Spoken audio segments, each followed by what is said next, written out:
everyone, welcome to my YouTube channel, or welcome back. If this is your first time here, welcome, and if you're returning, welcome. So today I have my friend here with me, and we're going to be talking about something. But before we get to that, I'll allow her introduce herself. But before she introduces herself, please like, share, and subscribe. If you found any value from this channel, please do well to like, share, subscribe, turn on notification so that a big notification bell, right? Turn on the notification bell so that you know when a new video drops. Okay, over to you, Maureen. This is my friend Maureen. I don't want to, I'll let her do justice to introducing herself. So, hi, thanks for sharing. Hi guys, my name is Maureen, and I am Olushore's friend. What else am I supposed to say? Maybe I'll do you the honors of letting them know what we're talking about today. Okay, I think today we said we're going to speak on friendship. Yeah, friendship. Yeah. Okay, so how long have we been friends? And how did I'm you very meet? Actually, interesting. There's a video that we made on how we met as friends. Oh yes, This is something you can also share, I think. Okay, I think I'll put that on here so that you can find out. Try to see where to find that video. I have it. Okay, brilliant. Yes. So we'll insert that somewhere in here for you to see how we met. So I don't need to tell the story. We don't need to, yeah, so go on. It's long. So go and watch that how we met video. So yes, friendship. So a couple of years back, a friend of mine, well, she met my friend at that time. She wasn't my friend at that time, quite frankly, but she was a colleague. We used to work in the same organization, and the relationship was fast changing from colleagueship to friendship. We were jumping ships quite quickly. Right? And then she had said something that I never take my friendships for granted, but if I did, that made me see more value in my friendships. And she had said things along the lines of, she has observed how authentic I am with my friends and how I'm able to share my good news, and she can feel, although she's not on the call, she can feel the joy and the excitement of the other party. She knows the how authentic it is, and it's like, how do you make your friends? How do you meet your friends? How do you share your good news? I think that's the one that struck me. How do you share your good news with your friend without the fear of concern or jealousy, right? And I think that it's something that I think it's one of the good characteristics of this friendship, because we've had legitimate reasons to see, emphasis on legitimate reasons to be jealous. Like, not just like because we've gone through, or we are going through similar journeys and experiences, and sometimes it feels like one person gets it before the other person, right? So I'm talking too much, my friend. Let's do this. Okay. Yeah. So let me start with, first, this is unscripted, so everything is coming fresh. So please, what is friendship to you? I think let's start from there. Wow. Or what characterizes a healthy friendship? Or healthy friendship relationship? I don't know. I think I would say, like, a healthy friendship is where you really can be yourself.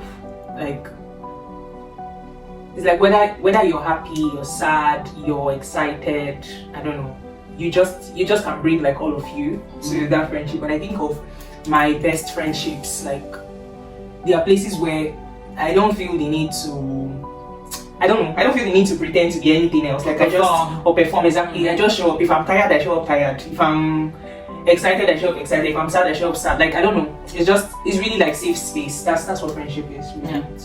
Yeah. So for me is closely to what you've said. But for me, one of the things I look out for in my friendships, especially as we go along, is understanding this person's values and my values. And that brings me to another question, which another friend had said to me a couple of years ago about she said her house is like a 7-story building. That's how she puts it. And she has friends on the first floor, second floor. I'm telling you. So would like to say that person's my friend? No, that person's not my friend. So I think that's another thing. Yeah, that's another thing. Defining the word friendship. Not everybody is your friend.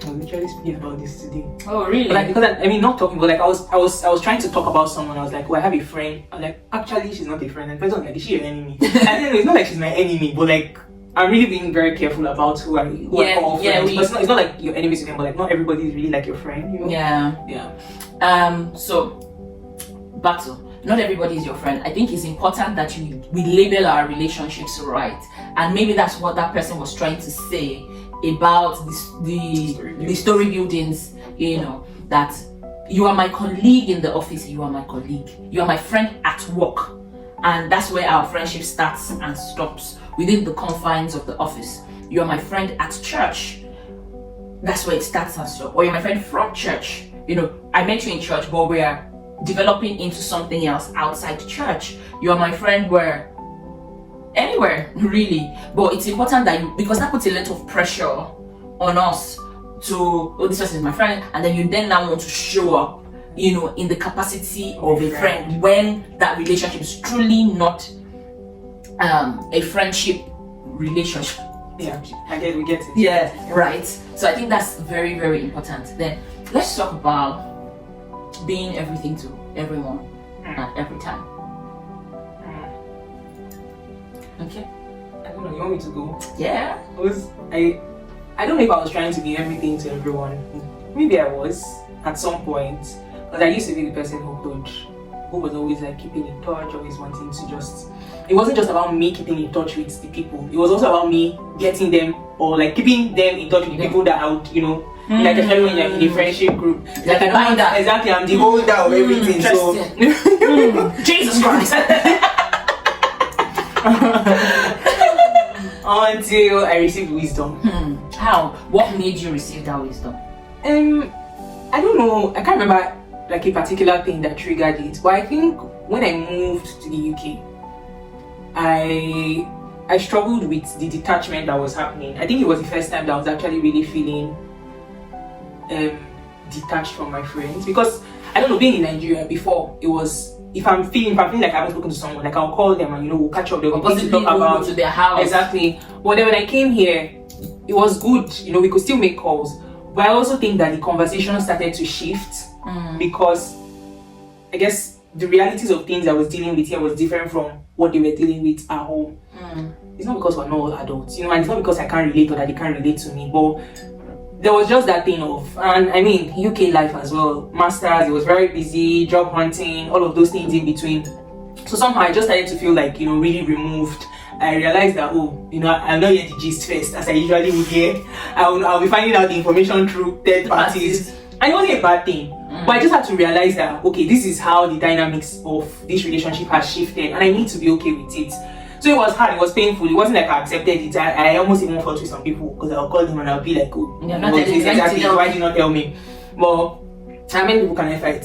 So I just accepted it for what it was. And then I think it was also, as that was going on, I realized that it's also okay for us to not be reaching out. And, you know, and those people not reaching out to me doesn't mean that they don't care or that they don't want to speak.